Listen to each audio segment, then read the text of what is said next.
বিসমিল্লাহির রহমানির রহিম।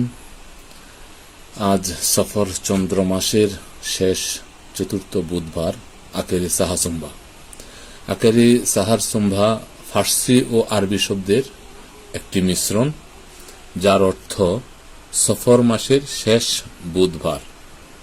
ইসলামের ইতিহাসে এটি একটি বিশেষ ঐতিহাসিক স্মৃতিবিজড়িত ও আনন্দময় দিন। আখেরি সাহা সুম্বা। আখেরি শব্দের অর্থ হল শেষ, সাহার শব্দের অর্থ চার বা চতুর্থ, সোমবা শব্দের অর্থ বুধবার।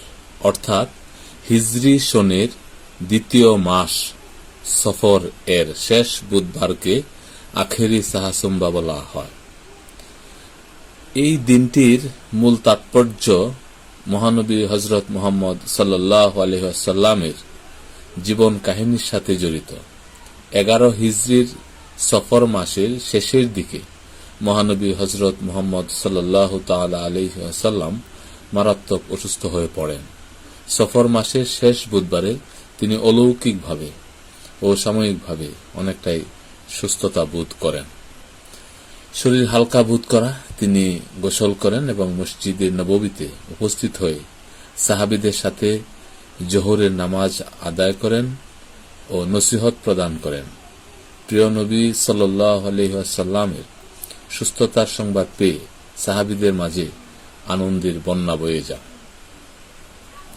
এই খুশিতে হযরত আবু বকর রাদিয়াল্লাহু আনহু, হযরত উমর রাদিয়াল্লাহু আনহু, হযরত উসমান রাদিয়াল্লাহু আনহু, হযরত আলী রাদিয়াল্লাহু আনহু সহ বহু সাহাবী বিপুল পরিমাণে উট, দিরহাম ও সম্পদ আল্লাহর রাস্তে দান সদকা করেন।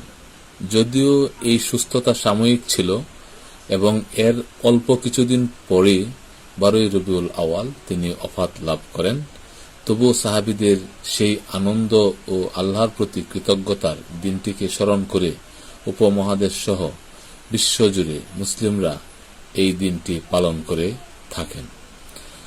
আখেরি সাহা সুম্বা আলাদা কোনো নির্দিষ্ট বাধ্যতামূলক ইবাদত বা ফরজ বিষয় নেই, নিয়ম নেই, তবে দিনটিকে স্মরণ করে সাধারণত ইবাদত বন্দেগী করা হয়। গরিব দুঃখীদের সাহায্য করা ও সদকা দেওয়া, নফল নামাজ, তওবা, ইস্তেগফার এবং বেশি বেশি দুরূদ শরীফ পাঠ করা। অনেকেই শুকরিয়া হিসাবে এই দিনে নফল রোজাও রাখেন। মহানবী হযরত মুহাম্মদ সাল্লাল্লাহু আলাইহি ওয়াসাল্লামের জীবনী আলোচনা এবং উম্মার কল্যাণ কামনা দোয়াও করা হয় বিভিন্ন জায়গায়। তো আজকে এ পর্যন্তই। আজ যে আখেরি সাহা সুম্বা, সেই কথাগুলো শোনার জন্য আপনাদের সবাইকে ধন্যবাদ জানাচ্ছি। আসসালামু আলাইকুম ওয়া রাহমাতুল্লাহি ওয়া বারাকাতুহু।